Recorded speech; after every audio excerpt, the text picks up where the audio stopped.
like as I'm walking through the mall, I'm looking up and I'm just like trying to remember looking at decorations through the eyes of when I was a child. And I'm thinking, you know what? I think that time is past. You're alone again. I shouldn't be thinking of you, thinking of me. I know. Greetings, everyone. This is Mike, and this is the dailyBred Weekly Bread podcast where I sit on my couch and talk to nobody by myself. And typically I do these podcasts like the day before or the day of. So today I'm doing it the day of. And I just recorded about 5 minutes of an episode. And I realized I was just kind of talking all over the place, and I wanted to get my thoughts focused since I think I'm going to call this episode Christmas Alone. Because this year I'm going to spend Christmas alone yet again, and because I was going to go down to see my mom. She just moved down to Savannah, but I just feel very selfish if I was going to go down there because I don't want to carry something with me, and all of a sudden she gets COVID and dies. So like for Thanksgiving, she was like, oh, the numbers are they going down or they're not going up or something? And I'm like, Mom, the entire world is just exploding. And like I go out and about, like I go out around town, I wear a mask, I sit at a bar by myself, I am distanced from other people. I'm not going to hide in my fucking apartment. So there's this extreme side of the spectrum that just stays home and then they yell at everybody for going out. And then there's the other side that just goes out, but they like have like house parties and hug people and never wear masks. And that's like, eh. Like I'm always like the middle guy. Like I like to see the sanity in both sides and the non-paranoia, because I think that's a nice place to live for me. If someone wants to hide in their apartment for the last 10 months and be afraid, then that's fine. But that's just what I choose not to fucking do. But in doing so, because I'm going out, my mom wanted me to go down Thanksgiving. I did, and they had this big house in Savannah, but I didn't hug her. I distanced myself. We had Thanksgiving dinner they live in this community that had these restaurants in there, so we went to one of them that was like distanced and everyone had a mask. It was a buffet, and it kind of sucked because I don't really want to spend a fucking buffet for 50 minutes getting in and out of a restaurant. But anyway, first world problems. But I went there and I hung out in their house, and I could have been asymptomatic or whatever. I could have gotten it 2 days before and brought it down there, and it just didn't happen. But this time I was like, I'm going to not go down there for Christmas. So this is going to be yet another Christmas where I'm going to spend it by myself in Raleigh. Now, I highly suggest that no one does this because it's the most depressing fucking thing in the world, depending on how you set it up. So the first Christmas I was here, I just got done traveling the country, and I had sold everything prior to that. So I had nothing. I had an area rug in my living room. I had all my kitchen stuff, which was all put away in the kitchen, obviously. And I had a mattress with a box spring. Obviously, sheets and a comforter and all that. But like that was the furniture I had in my apartment. And the good thing about it is it's on the 7th floor in an apartment building, and it has a nice view. So the windows, it's bright, and I don't like dark spaces. I can never live in an apartment that be in a basement or has small windows. It just makes me feel like I'm in a fucking cave, and I can't stand that shit. But the first year was really depressing. Like, it was really depressing. I was also going through a lot of depression from like getting divorced and all that stuff. And then the next year, I was dating someone, and so that was cool. So I got to spend Thanksgiving with her family, which was awesome, and she was great. And I've talked to her about her before in the podcast. She's a super sweet, amazing person. And then for Christmas, I had gone up to my mom's in Massachusetts. So I went up to Jersey, and then that's where I'm from, and I spent some time there with some friends, and then I went up north. And that was cool. So I got to have Christmas around family.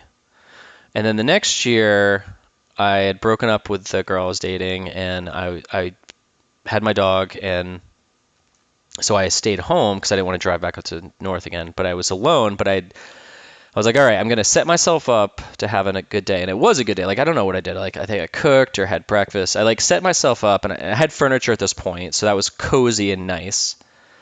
So visually, it was nice to be home alone. And then last year I spent it alone, but it was really hard because my dog had started having seizures about 6 months prior to that, and it was really, really stressful. And I was single. And this year, I actually ended up rehoming my dog back in February, which I've kind of alluded to, and I could talk about it in another episode. Which it's hard to bring that up because it's a lot of it's a weird headspace when you have a dog and then you find them a new home. But it was purely for him. It was purely because he was just had a he was just very unhappy, and he was having seizures, and I was doing my best to take care of him, and I got him on meds, and I was taking him to the doctor, and I had pet insurance, and he was just miserable. And I was like, you know what? He loves other dogs. He needs a family who's around all the time. He needs constant companionship. And so I just made a decision last January. I was like, I'm going to find him a new home. Plus, like, I don't know, caretakers of real people, I can't imagine how stressed out they are, because being a caretaker of a dog, it's a small task because it's a dog, but it's a gigantic task because it's just becomes your life. Like, you have to really revolve your life around it, which I was fine doing, but it just became a point where what I was giving wasn't comforting enough. And I saw that, and I was getting like very aggravated all the time because the meds, he was just like a zombie, and he wasn't playful, and he just seemed sad, and like he was like pissing everywhere, and it was just like I think we both could tell that it just wasn't gonna work. And I was getting aggravated, and I was like, it's not fair to him that I'm just like getting snappy. Like, he pisses, I've been like, oh my God, you pissed on the apartment. I was like, this isn't fair. And so I ended up rehoming him.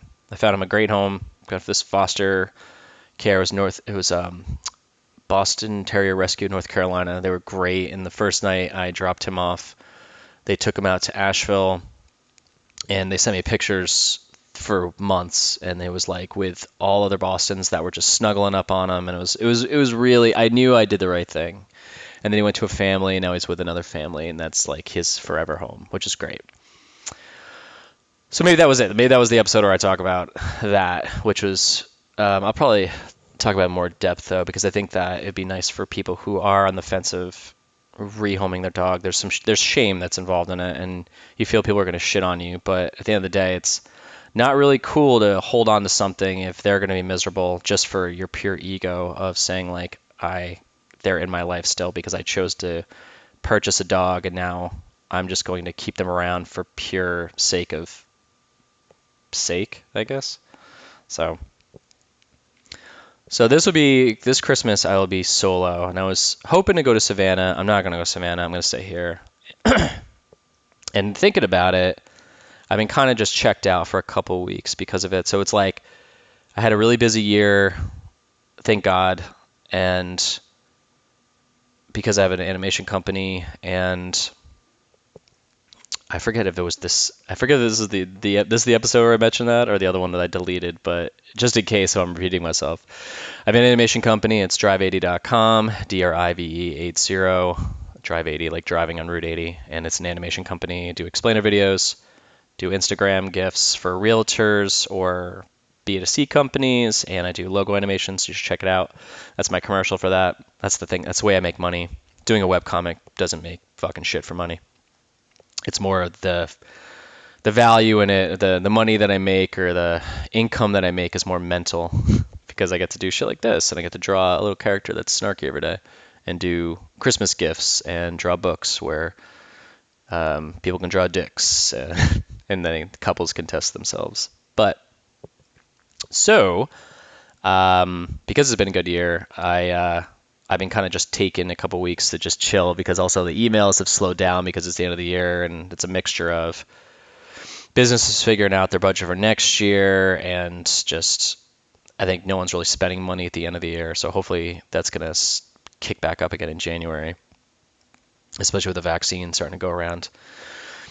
But yeah, so it's like I'm just taking time to sit here and reflect on the year, and I actually have a therapy call coming up What time is it actually? That might be coming up like right now. Let's see. Nope, it's coming up in an hour. All right, thank God. I was like, fuck. So I decided that this year I was gonna start talking to a therapist and figuring out why I'm in my own way of moving forward with things because I'm just kind of burned out from what I've been doing. Like I feel like I'm not really moving the needle. I'm not really going in a direction. And I think it's a balance of I've been doing what I've been doing for so long. I just need to add some juice to it. And I need to get something showing me that it's like happening. It's going in a direction. And then there's the other part of being single, and it's not that I want to just date someone to date someone. Like I really want to have a connection with someone, and I kind of had a glimpse of that this summer, and circumstance being circumstance, it didn't work. So that was sad. I'm still like sad about that. And so it's like I was kind of hoping that this Christmas I would have had someone to be with. And again, not just for pure sake of someone being there, but like with the right person and having it feel great. And this Christmas I got closer to that. This is the first one I've actually wanted that. Prior to this, I just was like, nope. I think if anyone's listened to earlier episodes of this year where I decided to start doing this once a week, I talked about that. I talked about how I was like, no, relationships are just a bane. And then once I got kind of a glimpse of one, it was exciting again. That switch in me turned back on. And that switch is still on, but it's not like I want to just kind of fit the wrong person in there. But it sucks when you still have feelings for somebody and you really can't just change gears and take, well, I have feelings like this again. Let me just throw that on somebody else. It's like, no, it's like the reason it mixes with somebody is because there's something there between the two of you that's created. And just to automatically put that with someone else, I think I am not built like that. And I've seen people out there that have gotten out of marriages where all of a sudden, like 2 weeks later, they're fucking dating the next person and then they're married. And I'm just like, I don't know how you do that. But I've also had friends who did that, and that was years ago, and then they have the relationship they actually wanted. So maybe I'm just fucking stupid and thinking that I can't just, like move this over to somebody else. But I have so many requirements just that I would need for someone, not like financial ones or what's the fucking word I'm trying to think of? Materialistic ones there's just a strong emotional connection, and I've felt that with a person twice in my life, and well, no, I'd say now I've had that 3 times, and so whatever. I just put a big fucking weight on that. So I was kind of hoping that was gonna be cool this Christmas, and it's not. So now I got to figure out how to spend this holiday. I got to amp it up where that whole day I'm doing something to feel like it's good. Because Christmas as an adult fucking blows, especially if you're by yourself. Especially if you're an adult who's questioning or was questioning if I ever wanted to be with someone again. And now that's like, yes, I do. And there's the other factor of, do I want to have kids again? And I ended up taking a ride to the mall the other day. Yesterday and last week I did it because I wanted to walk around and look at Christmas decorations, just because it's like Christmassy and there's a vibe there. And I have a couple in my apartment, but I don't have like a tree, and but I have like lights up around my record player stand and around my window, and I just don't have a tree, and I still love getting a tree. So I was like, I'm gonna go to the mall to walk around, wear a mask, stay away from people, and just look at Christmas decorations. And it was cool. But then you kind of realize that maybe that is something that is more exciting when you have kids. And I'm sure anyone listening who has kids, they're like nodding their head and saying yes. And they're like, yep, totally. And like as I'm walking through the mall, I'm looking up and I'm just like trying to remember looking at decorations through the eyes of when I was a child. And I'm thinking, you know what? I think that time is past. And I don't even think that. I know that time is past for me. But I think it would be cool to have a kid or have kids where it's magical to them, and then not for the pure sake for me to witness it through them, but just to really experience that different lens of watching them and just loving that they're loving it. I think that's probably pretty awesome. And it is just, having a holiday season is commercial and it's all this shit, but I am kind of dismissing the fact of how everything has to just have this negative fucking connotation, and everyone's like, well, this is the way that this corporation is fucking making money. It's like, you know what? Yes, that's part of it. But I do like as a kid, we were lied that there was this fat dude that just rolled into your house through a fucking chimney when, it was like lit. Even my house didn't have a fucking chimney. This dude would break into my house and just leave fucking presents just because. And I was like, I'm down with this. And as an adult, or not an adult, I was an adult when I found out it was a lie, but when I was 25, I'm just kidding. When I was like, I think 9 or 8 or 9, I figured it out. Maybe it was, yeah, no, it was like 10 or 11, I think I figured it out. I forget what it was. But like, you still hold on to it. I was like, you know what? I still like the fact of just, agreeing to disagree or suspending disbelief. And there's an excitement in that. But there's this weird balance of, you hold on to that as a kid and you try to see holidays through your child self's eyes, like you as a kid. And then it's hard as you get older and you're alone. And then you're kind of forced that day to pick up the phone and call people and say Merry Christmas if they're celebrating Christmas when you're sitting in your apartment and you're by yourself. And it's like, it's not so jolly, I guess. But at the same time, some people have to go visit their families and it sucks. But it's weird to just grow up and kind of get sold this idea of this is the way it's always going to be. And then when it stops being that way, you have to kind of figure out on your own how you want to make it. And like, I really didn't want this Christmas to be solo, and it really sucks that it is. But here I am, going into another one. But in doing so, I just have time to think, and it's a Tuesday. It's fucking 1:30 p.m. on a Tuesday, East Coast Standard Time. And I'm grateful that I work for myself, so I get to sit here and record a fucking podcast of me talking, because I'm just dicking around and I'm trying to figure out what's gonna, like, I'm just avoiding taking responsibility to do anything because I'm kind of burned out. I had a good year enough to give myself this time. But it's like, I really, going into this new year, I've decided I'm like 90% sure I want to do dry January. And I just bought these probiotic supplements that I took a couple years ago that worked really well. So it's like I kind of need to like clean up my shit, especially since I've been going to the gym again. And I just need some mental clarity, because I don't want to do another fucking year of just winging it, even though this year worked really well winging it. Like, I want some kind of stability. So it's like, health-wise, I want to be able to wear the shirts out of my closet again without feeling like I'm baking bread in my stomach. And I want to have some clarity of direction about what the fuck I'm doing. Like, I just finished that couples book finally, and I uploaded it to the website that I make them at, because I self-publish, and I'm ordering copies, and the first couple copies came, and there was misspellings and shit, and this company kind of sucks. They take forever to send them. But I have a goal that I want to sell. I want to sell 10,000 copies in 2021. I have no idea how to do it. I think I mentioned it last week, but I want to do it. So I'm on a mission to find someone to show me how to do that or help me do it. I want to have some clear direction with my animation company. And with my podcast, I have this punk podcast called This Was the Scene. It's about the late 90s punk scene.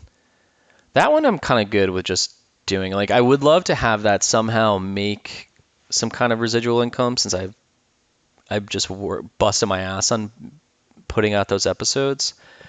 Financially, there's no real return, but I know I'm just missing pieces there, but it's like I'm spread out so thin that I can't give enough time to one thing.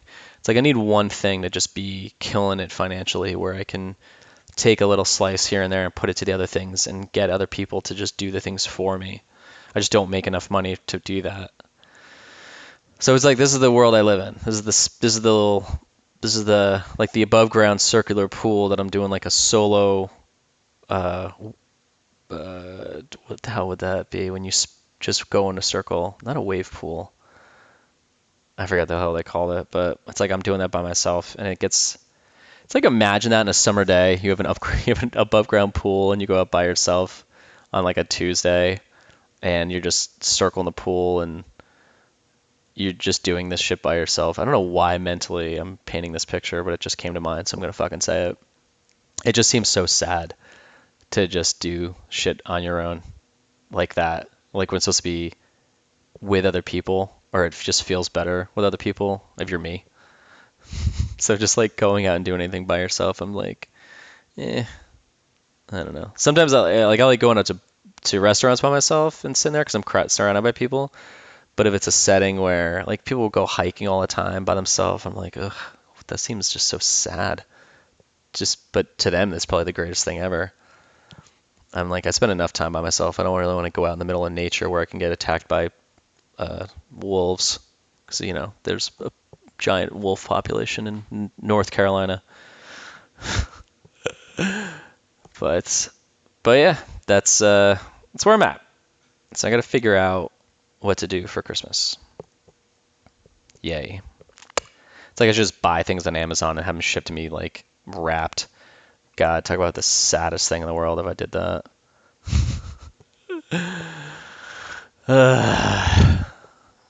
So, I really wish that. I really wish I would have been hanging out with someone this holiday, like a significant other. That would have been really cool. It's just not gonna fucking happen. So, unless I just jump, start digging my heels and 10 days find someone to hang out with, that makes sense. It's possible. It's definitely possible, but not this year. So, but hopefully this time next year I'll have it all figured out. I'll have something figured out. I'll have some kind of direction fucking happening. I'm just gonna start throwing shit against the wall. Like before I wrap this episode up, things I thought about for next year where I want to big goals, or I want to be 190 pounds or 195. That'd be awesome. I want to start doing therapy. I want to do a video tutorial today for my animation company's YouTube channel. And then for the webcomic, I want to sell 10,000 copies of the couples checklist. And then for my punk podcast, I think a goal would be to somehow be pulling in $1,000 or $2,000 in residual revenue. That could be with like sponsorships or the YouTube channel somehow. Like YouTube, I think is the way to go, because if I get to a certain amount of subscribers, then I can get ads, sell ad space. So that'd be cool, but that's been a slow build. So those are my 2021 goals. And then the last one would be next Christmas to spend it with someone that I really care about and have that just continue for the rest of my life. That would be pretty cool. Listen to my episodes back in April and May, and I would have a completely different story. So it's been a little bit of a growth year. But all right, I'll leave it at that note. Keep an eye out for the couple checklist book that's going to be coming out and available online. And go follow my Instagram account, Your Daily Bread, BRED. It's on Instagram. And go sign up on yourdailybread.com for my email list, and share this with people who would find this interesting. Goodbye.